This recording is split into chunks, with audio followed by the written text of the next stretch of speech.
во поглед на оваа точка јас го разгледав предлог планот и предлог програмата, имам некои забелешки и сугестии. Во врска со точка 5 од предлог планот, едукација и подигнување на јавната свест кај населението во делот на стерилизација и вакцинација за малските бездомни кучиња, јас поднесов една иницијатива за субвенционирање за стерилизација на малски и домашни миленици, со што би се придонесло во намалување на бројот на бездомни животни.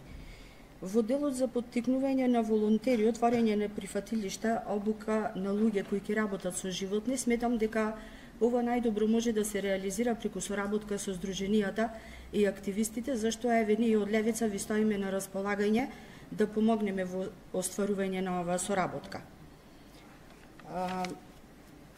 Сега во делот каде што во предлог планот е предвидена еутаназија на животните, јас овдека најдов на една голема манипулација, каде пишува дека еутаназија се врши кога животно е заболено од паразитска болест.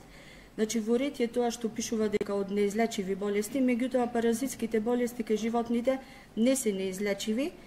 Ова можете добро да се уверите доколку отворите прифатилиште, јас верувам дека волонтерите кои ќе работат таму со животните ќе докажат дека лесно се лечат паразитските болести. Еве, например, шугата не е болест која што не може да се излекува, а тука е напишана во предлог планот дека е болест која што не може да се лече и животно кој е заболено од шуга подлежи на еутаназија.